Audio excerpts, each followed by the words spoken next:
How's it going, everybody? Thank you for tuning in. In this video today, I'm going to go over how I installed the panoptix system from Garmin on my 2005 Stratos 200 Pro XL.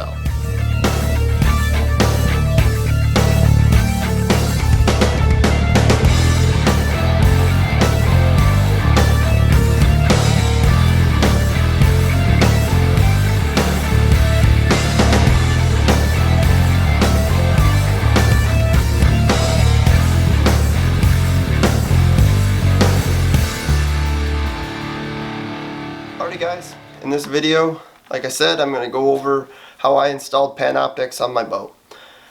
The reason I want to make this video is because, when I was trying to research how to do it, I didn't find a whole heck of a lot of videos of Stratoses, which I understand they're not made anymore, but, or old boats in general. You don't see a whole lot of installation videos on boats that are over 5 years old, so hopefully, if you're a Stratos owner, this helps you. Even if you're not a Stratos owner, hopefully this is something that you can apply into your boat that might be 10, 15, 20 years old. They're all built roughly the same. You can probably figure out a way how to make it work in your boat. So hopefully this video finds you well and helps you out maybe in the long run if you choose to get panoptix. So I'm going to start in the front here of the boat. First off, I put the perspective mode mount on here, so I'd have that mounted just about a foot or so above the bottom of the trolling motor. And I have got the cords taped up the trolling motor. I had a buddy of mine who installed it himself say don't use zip ties. He's heard from multiple people, don't use zip ties, it can damage the wiring in the long run.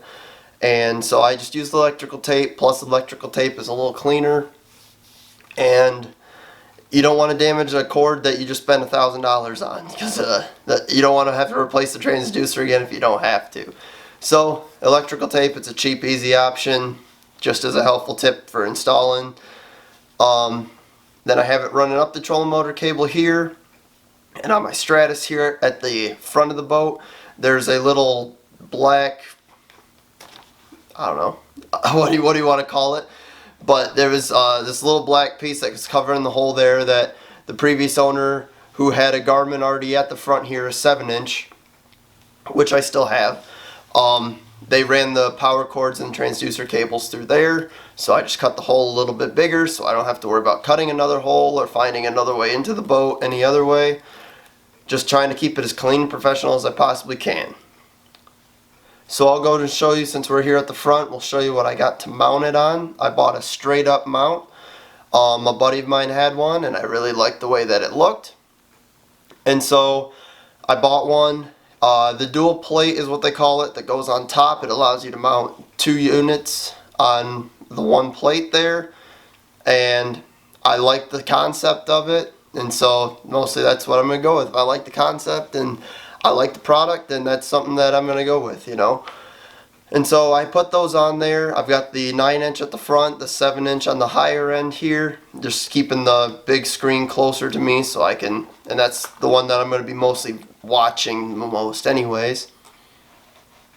And so, and I put that through, I put it on the deck using 6 through bolts on each side there.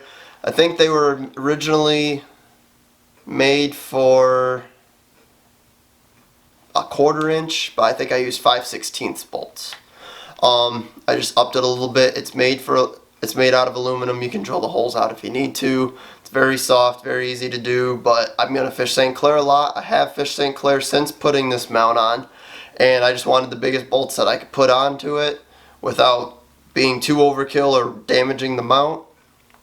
And so the mount holds up great. I haven't had a nut or a bolt or anything come loose on me, and that's with 2 or 3 days on St. Clair so far, and definitely not calm conditions. So I'm pretty happy with how the mount's held up for me so far. But we'll get back to the installation process here. So where I ran the cables into the front of the boat here, that runs just right below into my driver's side rod locker. We'll open that up, and as you can see, I have the box mounted in here, and when it came to wiring, I was up in the air as far as how I wanted to wire it, whether I wanted to just buy bulk wire, buy all the pieces, or go to a wiring kit. The wiring harnesses that I was looking at, if I wanted to wire the whole boat, if I wanted to connect all my devices to one power system, I'll probably down the road go to that.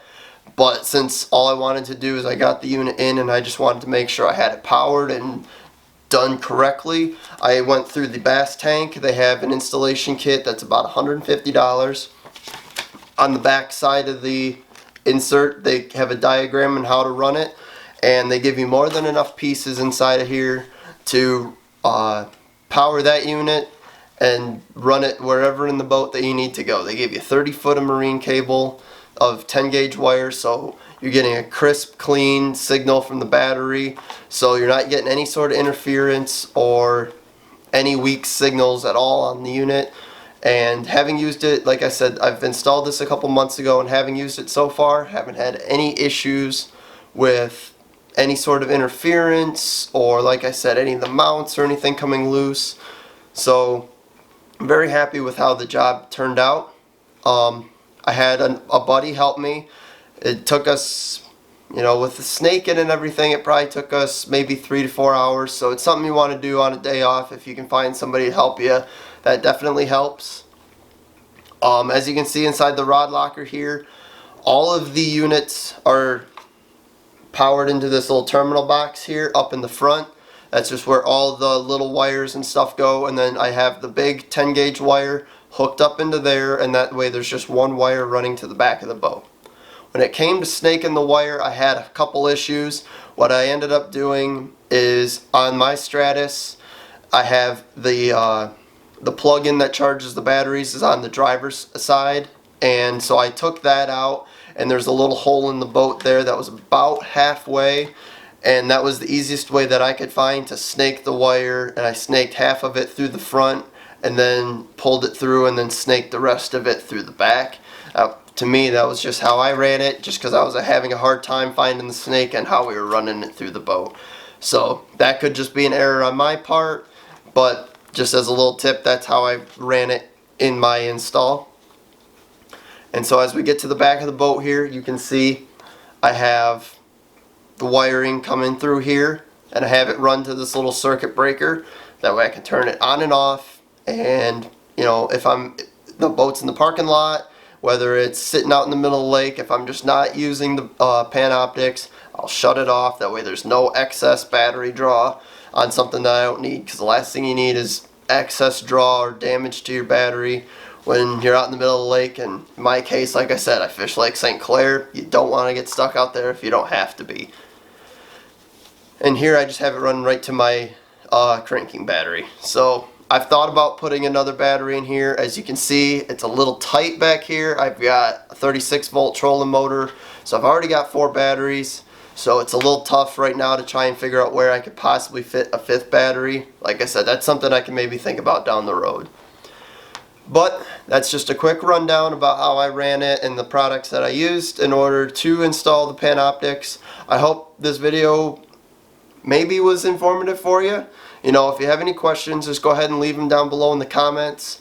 I'll try to answer them to the best of my ability. Like I said, I'm no professional electronics installer by any means, but I have the basic knowledge of running stuff through a boat, whether it be helping friends or doing it on my own boats and stuff like that I've owned. So like I said, I'll answer them to the best of my ability. And if you enjoyed this video, go ahead and give it a like and hit the subscribe button. I try to post a little bit of just anything general fishing content, whether it be rod reviews or just explaining stuff like this on installs, or I'm going to try and even do some tournament coverage and stuff like that in the future. So if you guys enjoyed it, go ahead and give me the subscribe while you're at it. Follow me on Instagram if you'd like to. It's just Hawley 30, and I'd appreciate it, guys. Thank you for tuning in.